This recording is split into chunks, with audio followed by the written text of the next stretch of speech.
Assalamualaikum warahmatullahi wabarakatuh. So we are from group 5 and we'll be answering the question from case study 10, which are about the Oxford instruments. So first question is, what sources of venture capital did Oxford instruments consider and which source did it ultimately opt for?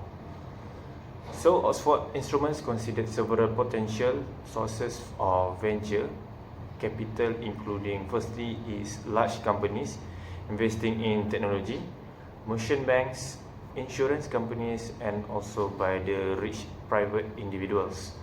So but ultimately Oxford Instruments opted to receive venture capital from the venture capital firm 3i, that is also known as investors in industry. So the 3i provided substantial loans and equity finance to Oxford Instruments. So they purchased 20% of the equity of Oxford Instruments for €45,000 and also provided a similar sum in debentures, that is a loan finance. So this injection of capital from 3i allowed Oxford Instruments to continue its rapid growth and their development.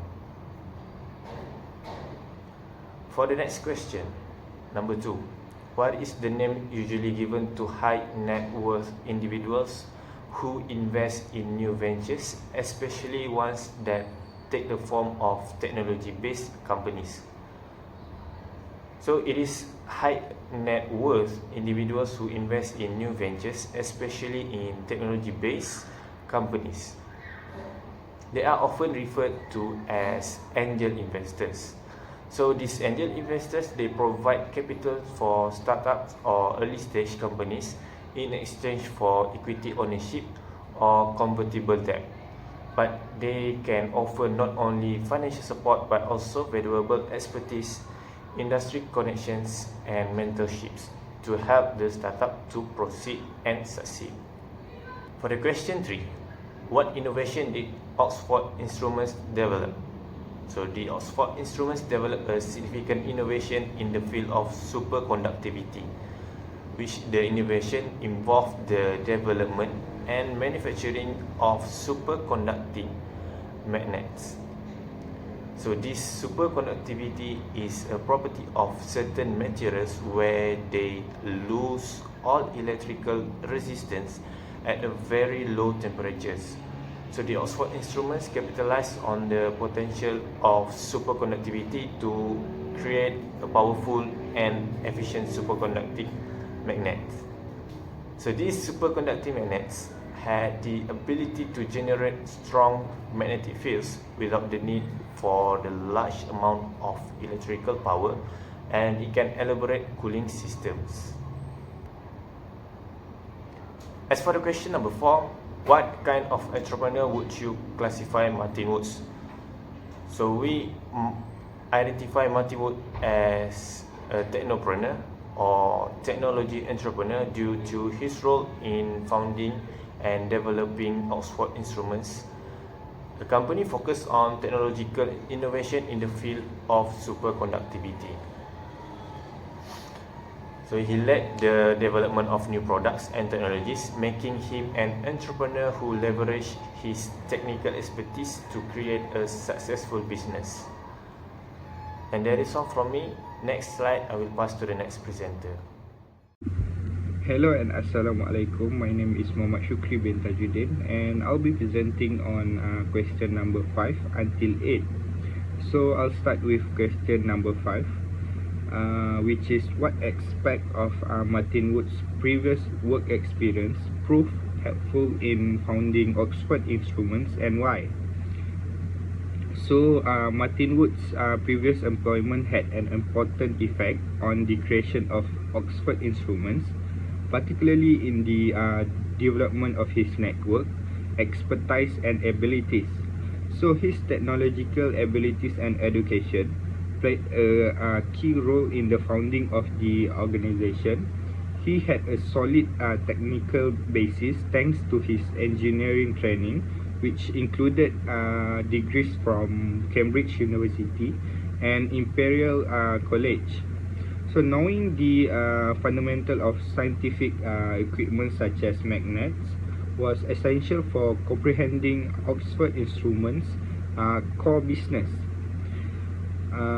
So next is he's working in the industry as a management trainee for the National Call Board. Martin Wood obtained expertise in the business world. So his exposure to management methods, organizational structures, and business operation during this experience would be helpful when he founded and oversaw his own business. So next is network and contacts. So Martin Woods developed a useful network of contact in the academic and scientific world while working at the Clarendon Laboratory. So since the majority of the early work came from his connections at the Clarendon Laboratory, this network will afterward assist him locating work for Oxford Instruments and establishing the original clients. So next is question number 6, which is what institutional support did Oxford Instruments get in the early years and from whom? So Oxford Instruments got institutional assistance and cooperation from multiple entities in its early year, which were essential to its growth. So the first one is the Clarendon Laboratory at Oxford University, where Martin Wood worked, was one of the major sources of assistance for his company. So Wood's connection with the lab gave him access to a network of contact as well as the academic tools, research idea and infrastructure the university had to offer. So second assistance of his company is University of Oxford. So Oxford Instruments certainly profited from the university's ecology and intellectual community as a spin-off business from the Clarendon Laboratory. So Oxford Instruments was able to expand and advance in its context due to the academic settings, supportive environment for creative businesses and research-based entrepreneurs. So the last one is Oxfordshire County Council. So local officials helped the business move from a garden shed to a former stable in North Oxford. So Oxford Instruments rented the stable from the Oxfordshire Country Council, giving it a physical location to accommodate its operation as it outgrew the limitation of the garden shed. Next is question number 7, which is what instances of financial bootstrapping can we identify in this case? So the first financial bootstrapping that we've founded is the initial part-time ventures, which is one of the several instances of financial bootstrapping that can be found in the case of Oxford Instruments. So Martin Wood started Oxford Instruments as a side project while he was still employed at the Clarendon Laboratory. This made it possible for him to gradually expand the company's activities without immediately needing outside investment, while still using his current job as a reliable source of income. So next is utilizing the existing space. So this company initially ran out of a garden shed at the Woods house. They were able to save money by not having to rent an office or a workshop. So later, they relocated to a former stable that they rented from the Oxfordshire County Council, which gave them more room for production and operation without requiring to substantial upfront expenditure in building or buying new facilities. So next is leveraging personal funds. So in order to finance the company's first activities, Martin Wood and his wife Audrey used their personal money and resources. The company was able to get off the ground without the need for outside funding, thanks to his personal commitment, which assisted in covering startup costs.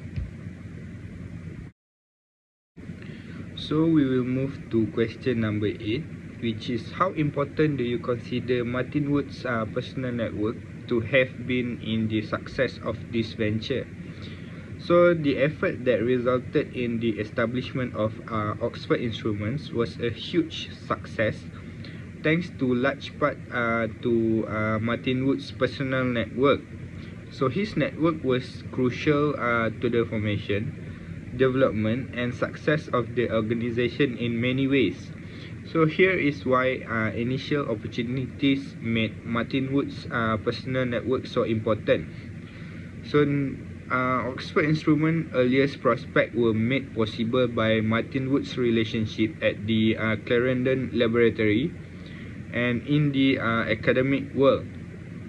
So this contact helped the business to get its initial customers, projects and orders, which allowed it to start making money right away. So next is credibility and trust.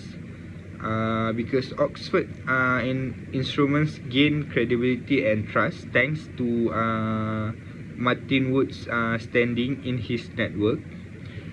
Clients and partners were reassured by his previous knowledge and connections in the scientific community that the business could supply high quality goods and services.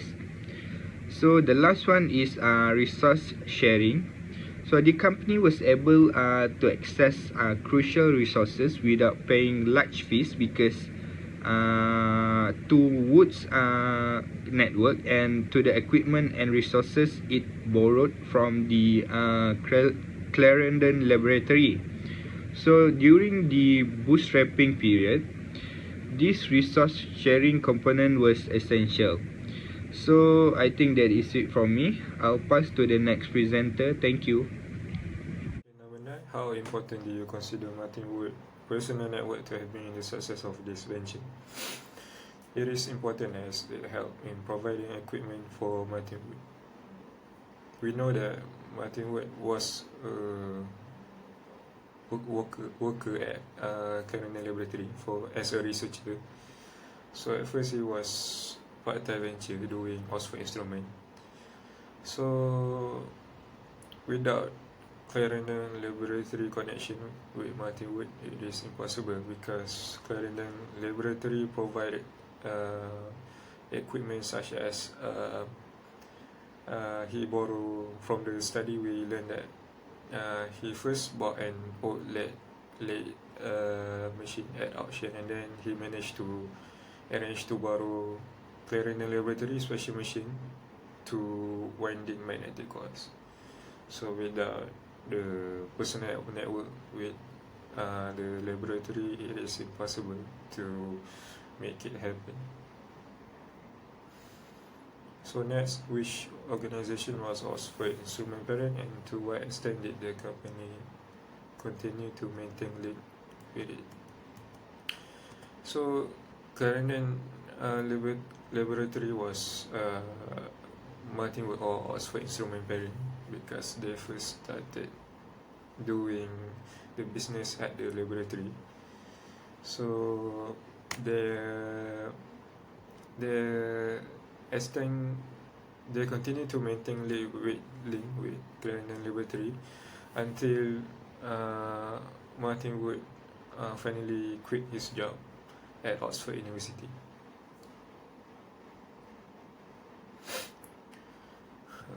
Last question, what are the problems beside funding the Oxford Instrument face as it grew, and why are this sort of problem likely to be particularly significant for technical entrepreneurs? So other than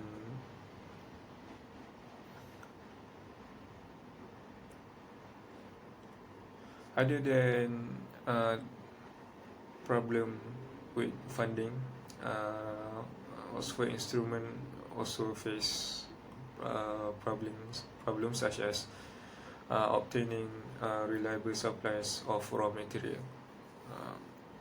From the case study, we learned that Oxford Instrument have problem finding raw materials such as liquid helium. The supplier, British Oxygen Company, would not deliver supply of the gas, so that the vacuum flask containing the gas had to go by train, as resulting in delays and losses of gas due to heat and vibration. Not only was this manufacturing difficult, it was deterring potential user of superconducting magnets because they could not ensure reliable supplies of liquid helium to enable them to operate the magnet. So as overall, it brings so many difficulty, but mostly was in manufacturing. So that's all from us. Thank you very much.